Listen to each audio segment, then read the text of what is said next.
Today's episode is Life is Just Invisible Free-Floating Bubbles of Shit. It exists in another dimension all around us that we simply can't see. We just don't have the vision to see it, but it's all around us. It's in a color spectrum that we can't comprehend. But just imagine that all around you floating are in little invisible free-floating bubbles of shit. Now you can't avoid them because they're invisible.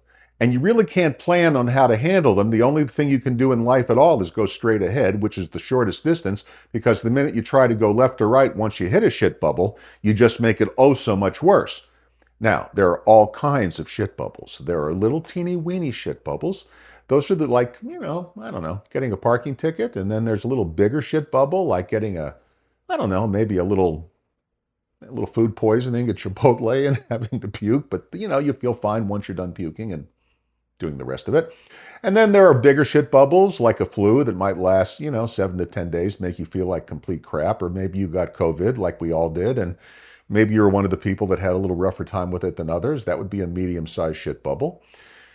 And then there are big shit bubbles like losing your job or getting divorced or, some unforeseen family problem that you never anticipated that turns into a disaster.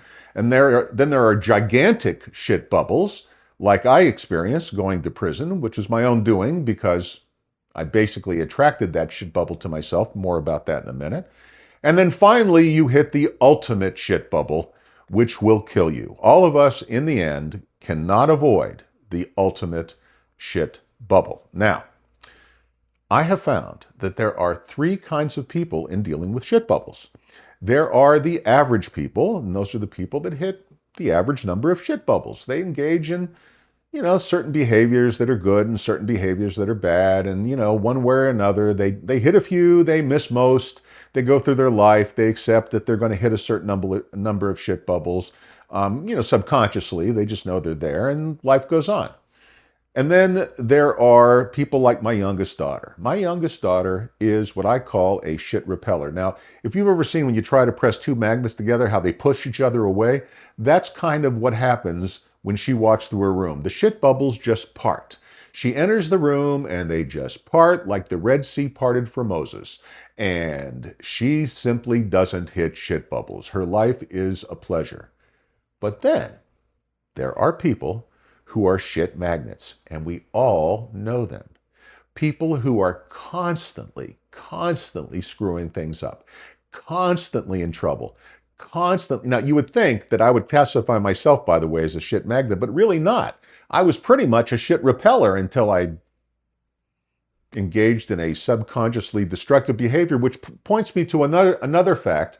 You can move from one category to the other. You are not trapped for all your life as being a shit magnet or a shit repeller or a just normal shit hitter. Shit hitter? I never really thought of that before, but that's not bad. Actually, it is, but I'll think of something better. But the normal person, the normal amount of shit bubbles hit. Now, as I said before, when you hit a shit bubble, the only direction to go is straight ahead. Resist the urge to try to escape the shit bubble. Because if you do, okay, now when I say that, I want to be very, very clear. If you get a shit bubble that involves an illness and your doctor says, take a treatment, for Christ's sake, take the treatment. I'm not saying don't do anything. I'm saying don't get carried away. When you get involved, particularly in shit bubbles that involve interpersonal relationships, resist the urge to do anything at all. Just go straight ahead. Go through your life. Don't call. Don't get wound up. Don't start coming up with ideas. Don't try to manipulate the situation, and you will be happier for it. That is how you have to handle shit bubbles. Straight ahead, and don't complicate them. Don't start trying to turn around. It's kind of like, when I learned to fly, I learned the most dangerous time in flying is taking off and landing, okay? And when you take off, what's dangerous about it is if you lose your engines as you're taking off, you really have to land straight ahead wherever straight ahead means. Even if straight ahead is in the drink or into a bunch of rocks or trees or whatever it might be, because if you turn the plane at low altitude, you will lose the airfoil that lifts the wings and you will crash into the ground, which is not an uncommon accident. A lot of people, sadly, are killed when pilots panic and try to turn back to the airport to save the flight or to save the plane. You see, planes are designed to protect the passengers inside them. Don't try to save the plane. The same is true in life. Don't try to save the plane. Don't try to manipulate the situation to come out of every situation. I'm overusing the word situation. To come out of every problem smelling like a rose. You're not going to come out of every problem smelling like a rose. Go straight ahead. Don't do anything. Maybe you'll get a little dirty, but you won't complicate it and you won't end up crashing the plane on the way back to the airport. Okay, now, let's talk about genuine shit magnets. Like professional victims, people who go through life, it just seems like nothing can ever go right for them. And if you closely examine it, it's not luck. Those people need professional intervention. Okay, I'm just going to say it now. These are people who constantly suffer from over rumination. Okay, these people, the common thread in this group is what I call over rumination. People who you show me a person that reads self-help books and is constantly trying to improve themselves and constantly trying to manifest their success, and I'll show you a shit magnet. Okay, just stop it. Stop it. Okay, don't engage. There's no book written that's going to save you. Tony Robbins, God bless him, I'm sure is a great guy, and God, this will never get back to in my tiny little YouTube channel. But look, all that motivational crap, it's been studied a million times. It doesn't stick.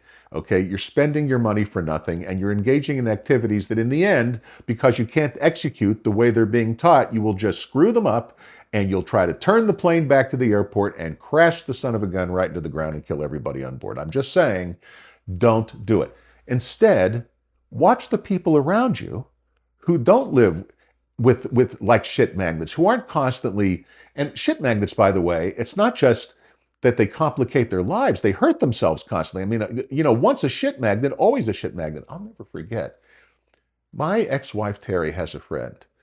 I'm not going to use her name because she didn't give me permission, and I'm not going to embarrass her because her life is tough enough being a shit magnet. But this woman, who is as nice as the day is long, has damn near broken every bone in her body, has made every mistake possible, completely screwed up raising her children. It's a disaster all the time. And she's the sweetest person one-on-one, but she engages in these repetitive, obsessive behaviors all tied to her childhood that she constantly replays in her head and is constantly trying to fix things and manifest things and change things. And she goes for every crazy thing in the world.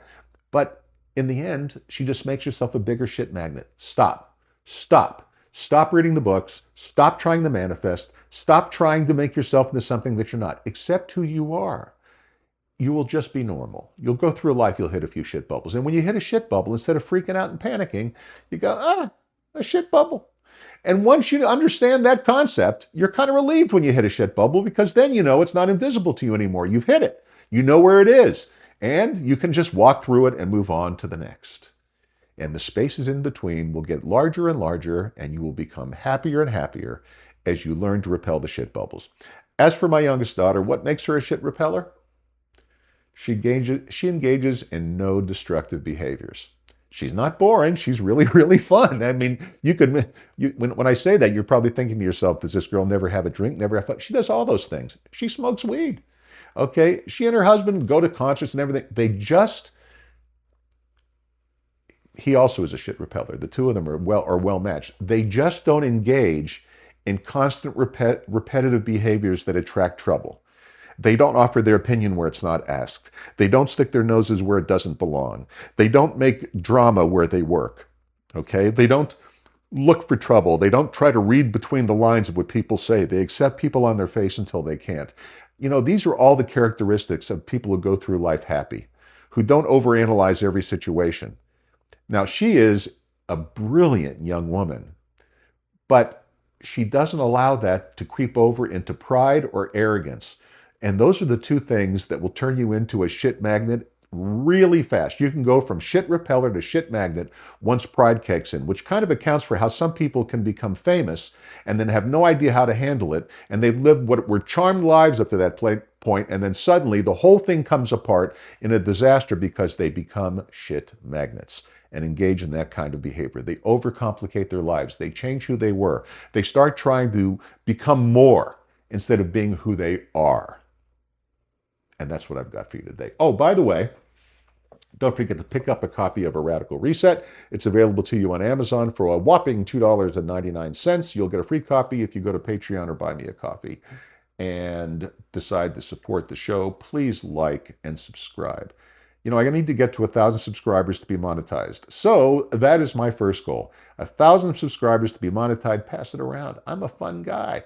And I think that's going to be it for today. I don't want to make this go too long. Have a beautiful day. I'll probably talk to you tomorrow about some other wonderful subject. Until then, be well, take care, and peace out.